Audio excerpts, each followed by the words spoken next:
Hello, everybody. Today I have the honor of interviewing my friend Adam Grant. Adam is an organizational psychologist and an expert in helping others find motivation and meaning, and as a result, live more generous and creative lives. Adam, great to have you. I can't imagine a more important time for the work you do. How are you? Thank you. How are you?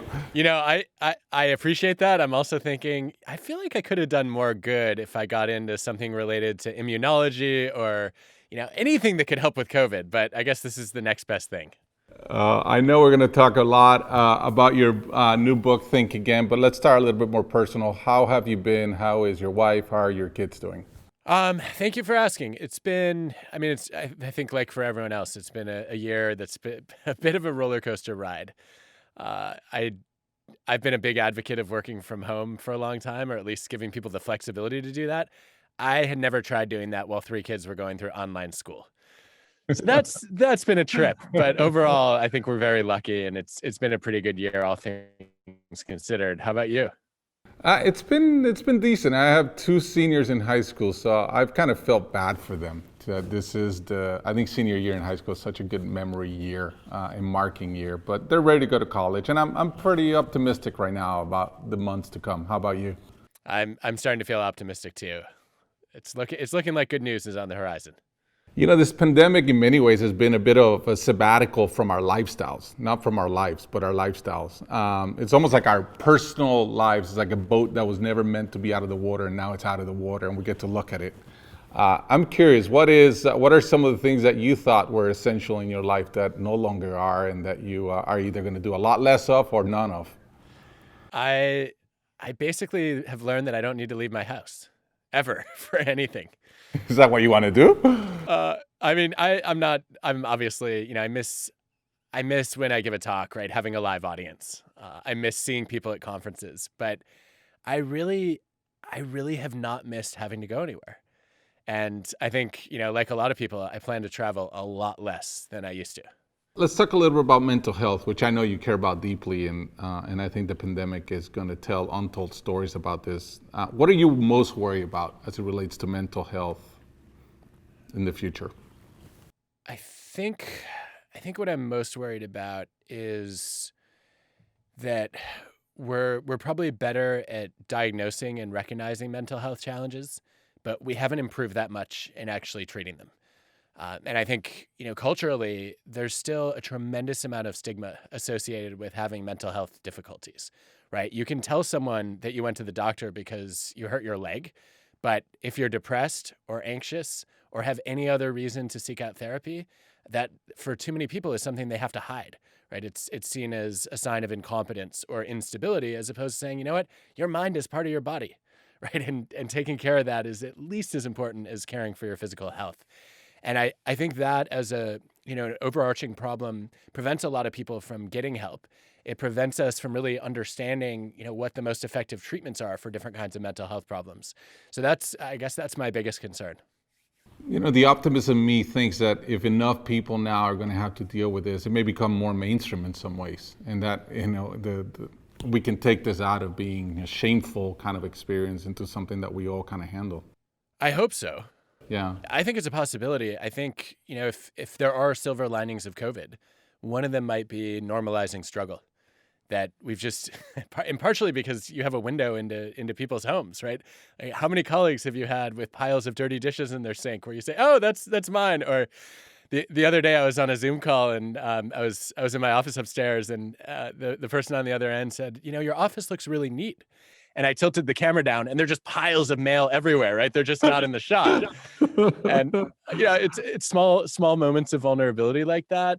Just they remind us that everybody is human, right? Everybody has challenges. And I think the more that we see, the easier it is for people to acknowledge and work through their mental health struggles.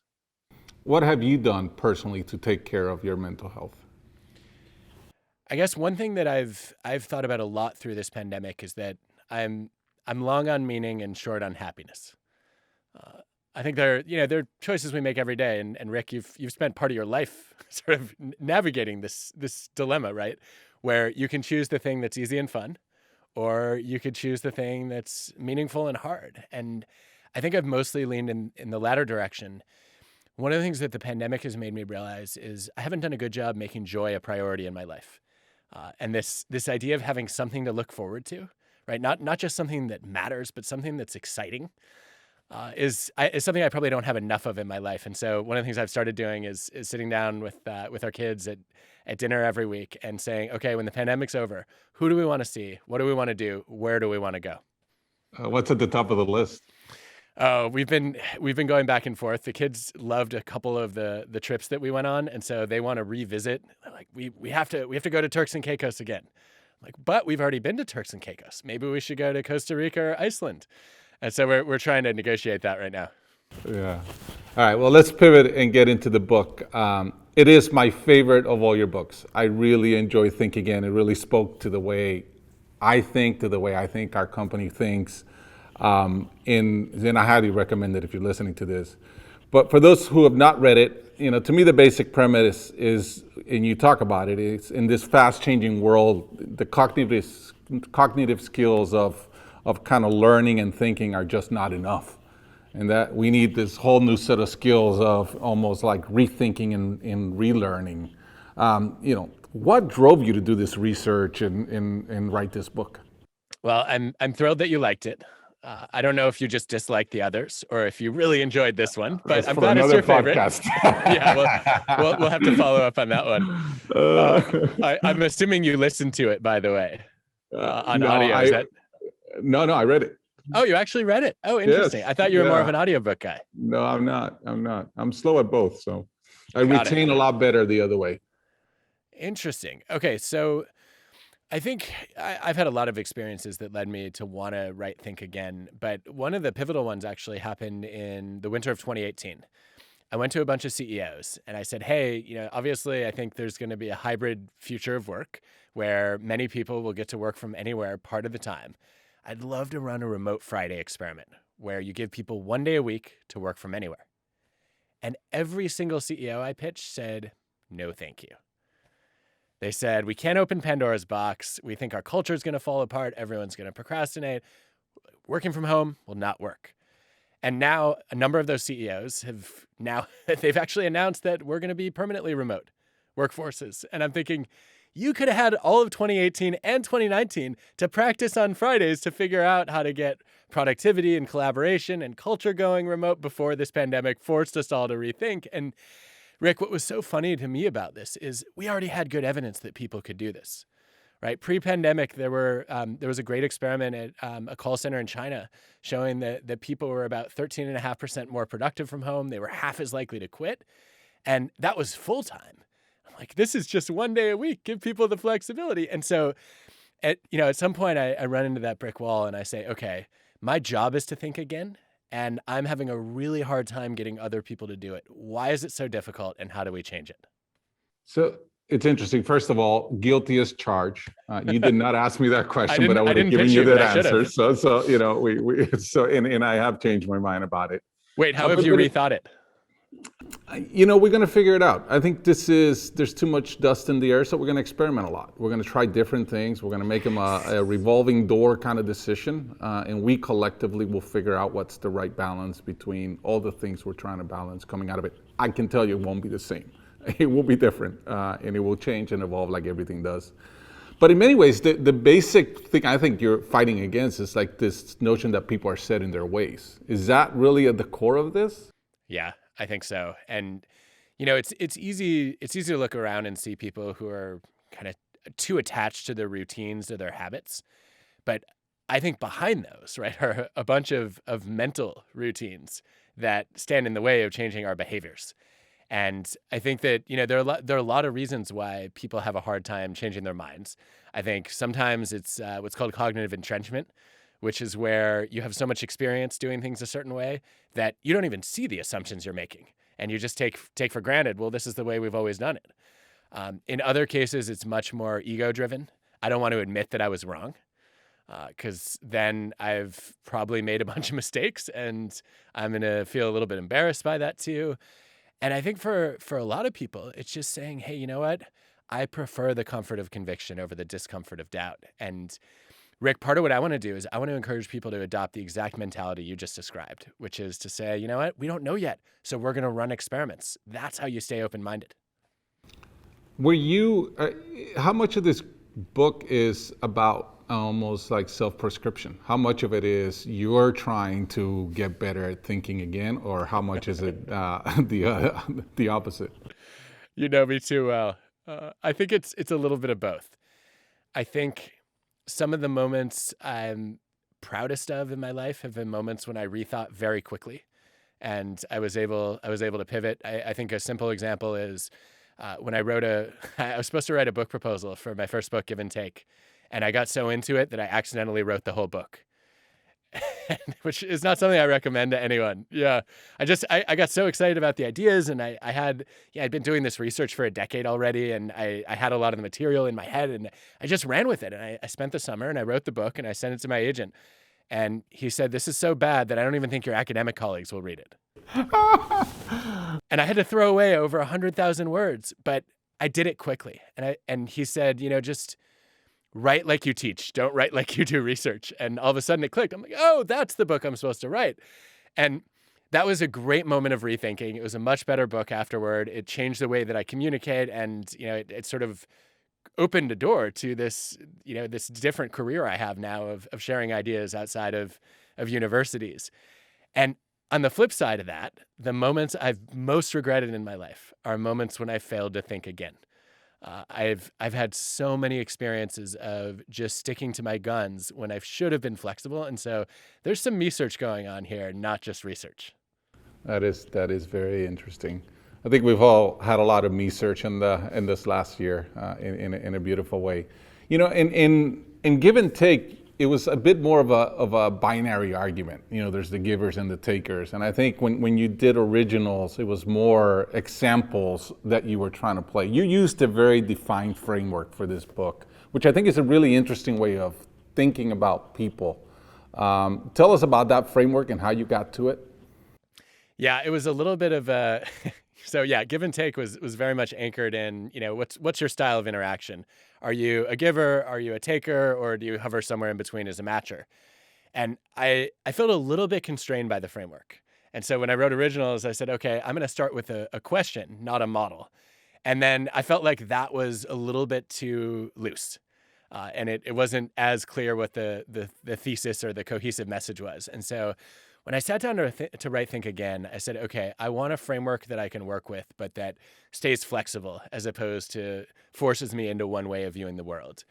And I'd written about half the book, and all of a sudden it clicked that my colleague Phil Tetlock had written this paper that captured what I was trying to describe perfectly. And Phil's view was we spend too much time preaching, prosecuting, and politicking. So when you're in preacher mode, you're convinced you're right. And you're trying to proselytize your views. When you're in prosecutor mode, you're trying to prove the other person wrong and win your argument. And when you're in politician mode, you're lobbying for the approval of an audience and trying to win them over. And it just, all of a sudden it hit me that these are the things we do instead of rethinking, right? If you're preaching and prosecuting, you've already decided you're right, everybody else is wrong. You don't need to change your mind. And if you're politicking, you're just going to tell people what they want to hear, but you're probably not changing what you really think. And what I loved about this way of viewing the world is to say, look, we all have moments, right, where we get stuck in this mindset. My biggest vice is to be a prosecutor. When I think someone is wrong, it becomes almost my moral responsibility to correct them. And that tends not to go well. So I thought that was a fun worldview to work with. Where did you come down on it? Do you see yourself in these styles of thinking? I think the problem, I am definitely not, I don't think I'm a prosecutor, because I think that's an issue with IQ. When your IQ is 30 points higher than other people like yours, then you have that need. I've never had that issue. So, I don't know. I think we have a little bit of everything, depending on the who are we communicating. But your conclusion here is that none of those are a safe or a healthy way of approaching, but that we got to be more scientists. And tell me how you have evolved then to become more of a scientist. Yeah, I don't mean when I say think like a scientist that you should go out and buy a microscope or a telescope, right? Although it could be a fun hobby. But What I mean is value humility over pride and curiosity over closure. That when you have an idea, you don't let it become your identity or your ideology, right? It's just a hypothesis, and it might be wrong, it might be right. Um, the the data on teaching business people and entrepreneurs to think like scientists are staggering, right? You just randomly assign new entrepreneurs to think like scientists, and over the next year, on average, they bring in 40 times more revenue than a control group does because they become more comfortable pivoting. When their product launch doesn't work or when their service flops, instead of trying to prove that they were right all along, they're like, all right, hypothesis was wrong, my experiment didn't work, let me go try a new one. So I've been trying to adopt that in the way that I communicate with other people. I've had a history of, if you go back to the CEOs I was trying to talk into, Remote Friday, I just started hammering them with data points and with logic, and it really wasn't getting through to them. And so now what I've tried to do is I've tried to go to humility and curiosity, which is to say, all right, if somebody doesn't believe my data right off the bat, instead of arguing with them, I'm going to say, well, I actually don't understand how this person thinks, right? I'm not going to be so arrogant to know what's going to persuade them. I need to be curious. So I just ask, well, what evidence would change your mind? And Very interesting. in a lot of cases, they say, well, I'd love to see a study like this. I'm like, great, I have that study. I wouldn't have thought to bring it to you. And that's a great starting point. And then you for go the into prosecutor mode. Then I go into let's preach about the virtues of science together. I love it. I absolutely love it. So it's interesting if we come back to this. You wrote this book in many ways. The book itself was rethinking how you wrote books. Yeah, it was a big rethinking of how I wrote books, in part because I remember sitting down with Malcolm Gladwell right after Originals came out, and he was hosting an interview on my book event on my book tour where he said, all right, I'm gonna grill you about the book a little bit. And his first critique was that I didn't put enough of myself into it, that I was writing about other people's experiences and stories. And yeah, I had some of my own research in there, but it was mostly me as kind of detective. And he said, you do this stuff. I want to hear your story. And there was a whole side conversation about, hello, pot, I'm kettle. you don't write about yourself either. But that aside, I thought it was a really important note. And so I decided to rethink keeping myself out of the story and say, look, this is hard. I've screwed it up a lot. Let me write about my mistakes and what I've learned from them. And the hope is that we could all do a little bit more of that. That's cool. So when is too much rethinking? What is the right amount of rethinking? How do you guard that? I really struggled with this one in the book because I think the sweet spot is going to be different for every person in every decision. The closest I could come to the right amount was the research on super forecasters. So these people who compete in tournaments to predict future events, like who's going to win the next World Cup or who's going to win a given presidential election. The average person, when they make a prediction like that, they'll then revise it twice in a tournament and say, all right, I got some new information, need to update my forecast a little bit. Maybe my favorite player got injured, and so now my team is not going to win the World Cup anymore. What differentiated the super forecasters, the best of the best, was not how hard they worked, not even how smart they were. It was how often they updated their forecasts. On average, they changed their minds 4 times instead of 2. And what I loved about that was to say, look, I'm not suggesting that you have to rethink every decision you make 72 times, right? It's just saying 1 or 2 more extra moments of reflection to say rethinking doesn't have to change your mind. It just means being open to reconsidering. I think that's a step in the right direction. I listened to your conversation with JJ, a mutual friend of ours, and I thought this part of your dialogue was really interesting because for him, he has a finite product. He's writing something. He's doing a script. He's doing, a show. And it led me to a thought that I just wanted to share with you. I think rethinking a complicated thing, something that has an A and a Z, you can overthink something. Like you're done. But the reality is that most of the things that you and I deal with are complex problems, meaning we only have 40% of the facts. And as we get more and more facts, it is on us to continue to rethink. Yet, we're so prideful that, we still say, well, even though I have new facts, I'm not going to deal with them because I already made. I think you're onto something there, Rick. And the way you just articulated that is powerful because it says, hey, wait a minute, the more complex the issue is, the less confident you should be in your first instinct, right? Or your early intuition, because it's based on incomplete information. And that speaks to something that super forecasters do that I've started adopting in my own life, which is the best forecasters, when they form an opinion, they just make a list of conditions that would change their mind. And they do that to stay honest, to say, once I've gotten attached to a forecast, I'm going to just justify it. And if I can instead, right up front, before I've gotten too committed to it, say, well, if the following things were to change in the world, then my opinion would have to shift with it. That's the way that I stay open-minded. I think we could all do that. That's interesting. You talk about the reason why a lot of people don't rethink is because it may go against their own beliefs. And, especially in a time like this where everything seems to be so up in the air, we're holding on to our beliefs more than we hold on to anything else. So it is, this may not be the time that a lot of rethinkers are born because we're holding to our beliefs. But we run, this is a bit of an irony. I read all this and, we run our company by a set of beliefs. And in the middle of that belief is we believe that everything is written in pencil. So we have a belief that in itself contradicts itself, right? And I was like, wow, it is circular logic, but in many ways, it gives us permission to constantly rethink. And we have set up our compensation structures and everything else so that we align kind of behavior. But it was really an interesting license for us to rethink as a culture. I think that, gosh, I'd love to see more companies do that, right? Because you're saying, hey, you know what? Our beliefs are always rough drafts. And there's always room to rethink and revise them. What I would say there is it doesn't have to be circular if you redefine that as a value rather than a belief, right? Your value there is learning and improving, and that means your beliefs have to stay flexible.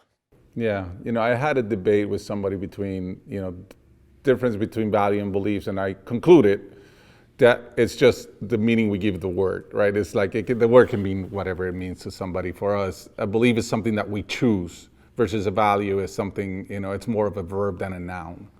Therefore, we use it. But I can see the other argument of a belief. Yeah, so it's something that is inactive. That's how we recruit. That's how we, that's the things that we talk about. And if you want to work here, it's the kind of things you have to believe. So are more action basis. That's very interesting. I've I guess for a long time thought about values as what you see as important and beliefs as what you think is true. To me, that's what you value versus values. But again, it's semantics. It really doesn't matter. I want to go into a topic that I think you brought up is this notion of humility and the importance of humility in being able to rethink things. Tell us more about that. Well, I think, a lot of us have gotten trapped in overconfidence cycles, right? Where, you start to believe in something and then you surround yourself with people who believe the same things. And then you're vulnerable to group polarization where you become more extreme and more entrenched. And then you're competing with the people in the group to see who can hold the belief most strongly and most passionately. And you just get really arrogant. I think that one of my favorite ways to maintain humility is to keep an ignorance list, which is for me, a list of things that you don't know. So when I was writing thinking, I mean, it's an impossibly long list, but you can break it down in a way that's pretty simple. When I was writing Think Again, I said, okay, let me just pick things in the world that I don't understand very well. So I wrote down chemistry, financial markets, art, music, fashion. There's a lot of stuff that I'm clueless about. And I wanted to write it down for two reasons. One was I wanted the list to keep growing. And every time I came across something that I either didn't know or I met someone who knew more than me about it, I would add it to my ignorance list. And secondly, I wanted to then get curious and say, okay, why am I choosing to be so ignorant in these areas? And who are the people who are knowledgeable that I could learn from on them? And I think it's kept me in a learning mindset instead of saying, those are not areas of interest to me, and so I'm not going to be curious about them. I think there's a lot about humility as a culture that really kind of matters in terms of your ability to continue to grow. Because the only other way you grow is when you're desperate. The only way you grow is like, okay, we don't have a choice. And if you think about, the whole innovator's dilemma is companies that get overly confident and lose their opportunity to be desperate, and they get completely blown out of the water. So I think that real companies, have to use humility to combat, kind of this notion of, a sinking ship. Tell us more about desperation as a motivator. Desperation as a motivator is such an interesting animal. So my read of the data on this is that the time that the companies are least likely to innovate is when they're on top of the world. Because like you say, they get complacent, they fall victim to the fat cat syndrome, and they basically rest on their laurels. And then over commitment to the very things that made them great it then becomes responsible for their downfall. Right. I think if you study the history of Sears or Kodak or Blockbuster, right, or even RAM with BlackBerry, right, they were overly attached to the very products that launched their success and the strategies that made them excellent.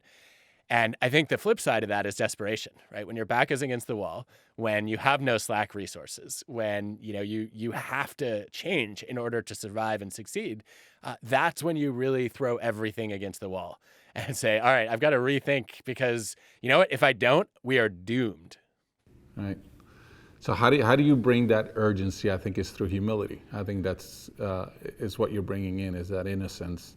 Let's change a little bit of the topic. I've heard you talk a lot about the importance of diversity and good decision making and diverse voices and gender, race, all these different things, and how hard that is to do. So that I agree with factually, but I'm really curious as to, do we need to be thinking about diversity of the type of people and how they think? Do we need thinkers and rethinkers on teams so that we in itself can lead to better decisions? That's interesting. I would say yes. I think one of the reasons why people are excited about the potential of demographic diversity is it's often a proxy for diversity of thought, right? So a bunch of white American men are more likely to think similarly than if we bring in some women, if we bring in some people of color, right? So I think you get some of that on average by bringing in people who have different backgrounds, different experiences, who come from different cultures and different places. I don't think it's always true, though, right? And if we look at the data, one of the things we see is, sometimes if you take somebody who, let's say you take somebody who grew up Black in an affluent community, who went to an Ivy League school and then worked at McKinsey or Goldman Sachs, right? Odds are that person is going to bring a little bit less diversity of thought than somebody who came from an underprivileged socioeconomic background, right? So yeah, I think we want to do everything we can to try to bring in people who are, thinking in different ways, who are pushing us to rethink. And I think that's part of the value of diversity. There's some brilliant research by Kathy Phillips and her colleagues, which shows that if you put homogeneous people together in a group, that they feel more comfortable and they perform worse. And that if you have a more heterogeneous group, it's more mixed in gender or race, they are also more uncomfortable, right? But they perform better even though they think they did worse. And it's super interesting. So one of the mechanisms behind it is when you're uncomfortable, when you say, you know what, hey, I'm not sure if these people are all going to fully understand me. I'm not sure how smooth our interactions will be in the group. You prepare more. You process information more thoroughly. You explain yourself more clearly. And that's actually good for the group's problem solving and decision making. And so I guess one of my lessons from that is we ought to get comfortable being uncomfortable, because the very thing that makes us a little bit hesitant around diversity can actually help us unlock the value in diversity. Amen to that, for sure. I am a bit obsessed and super saddened by the fact that our country is so polarized. And, everybody has their own set of facts. Everybody listens to their own news. And I'm almost hopeless until I read your chapter on the Yankees and Red Sox, right? I thought there was like a really interesting nugget there that I think we need to pull that thread on. And, I think you talked about, it wasn't about humanizing the fans that made them, see the other side. It was something about understanding how they became fans. Tell us about that study and tell us, can we use that in a way to bring this country together? I don't know if it's going to solve all our problems, but it was certainly a bright spot for me in the year, which was to say, okay, Yeah, like, if you're a Yankees fan, like trying to get you to see the humanity in a Red Sox fan, good luck with that, right? You have a lifetime of experience suggesting these people are not worthy of my respect. So after trying a bunch of those strategies that failed, Tim Kundro and I said, okay, maybe what we need is counterfactual thinking, to rewind the circumstances of your own life and wonder what would I have become if I had grown up under different circumstances. And so one of the experiments, or one of the versions of several experiments we ran, was asking Yankees and Red Sox fans, if you were born in the other city, what team do you think you'd root for? And all of a sudden, Yankees fans said, wait a minute, if I grew up in Boston, I would be a Red Sox fan. What? That does not compute. And what that did was it led a lot of them to realize, you know what? Beliefs are not set in stone. They're potentially malleable. And you are more than the team you root for or the group you belong to. And so they were then less judgmental of the other side. They were less likely to show hostility toward them. And we found recently the same thing works with people on opposite sides of the gun debate, where if you think about, being born, if you're liberal, being born in a hunting family, or if you're a conservative, being born in Columbine, all of a sudden you start to see the other side as much more human, saying, I could have been a member of that group if my life had played out differently. And I think maybe that's a path to empathy. What do you think? Wow. Adam, I always believe that true adulthood is when you revisit your beliefs and decide which ones are yours and which ones were put on you. I don't know the data, but I would bet any amount of money that the majority of people that follow a political party is because that was the party that their parents follow. And then it's because what the grandparents follow and the grandparents follow. And if you really think how ridiculous that is, where we really never stop to think about, where does this belief come from and do I really believe it? In many ways, it gets to the same point. So I always felt that, and maybe it's because I was born in a different country and you come with a different kind of ideology of sorts. I have two quick questions that I want to get to, if you don't mind. You mentioned a study also about how employees were treated at work and how that bled into how they treated their families. I want to know more about that because I do believe that, for us, our most important constituency is our employees. And I want to hear from you because I think that has so much implications on how they behave outside of work. Tell us about that study. It's a classic. Conan Schooler, sociologists, originally did this study with men, then they followed up with women. It's been replicated in a few countries now. The basic finding is that people who are micromanaged at work, who are controlled by their bosses, then become more controlling parents at home with their kids. And I guess the underlying idea is that if you're robbed of freedom in one domain of your life, then you work extra hard to seize it in another. And the scary thing was the way that they studied this was they actually showed that parents who were micromanaged at work developed more authoritarian beliefs about how to raise their children. And it was a light bulb moment for me because I realized, you know what? My whole career, I've been trying to figure out how to make work suck a little bit less. And the very things that I've wanted to do to jobs, right, to give people freedom, to empower them, are also good for their children. This is the best case I've ever heard for designing meaningful jobs. If you don't, then you're going to raise a bunch of deprived or maybe criminally rebellious children. was the thought I had there. That is very interesting. Last question, and then a closing thought. Let's say that a new book comes out in 3 years. What's it about? Am I writing it or reading it? Oh, there's so many books I want other people to write. I've raised the bar for what's a topic worth exploring for me. In 3 years, I think one book I would be excited to work on is a book on the future of work. I think, it's obviously changed more, I would say, in the past year for most of us than in maybe our entire lifetimes, or at least, for many people, their whole careers. And so, really, I guess it's a specific domain where I want to do a lot more rethinking to say, okay, what does a hybrid workplace look like? How do we manage culture and collaboration? And I haven't decided if it's too work focused or if it's something that, as an organizational psychologist, I should definitely be tackling. But it's something I want to read, and so if no one else writes it, maybe I will. I always like to ask people, when was the last time you changed your mind on something, as a thought? But, take it kind of a click above, and I'll give you my answer as well. What experience in your life has led you to make the most dramatic change in your opinion of something?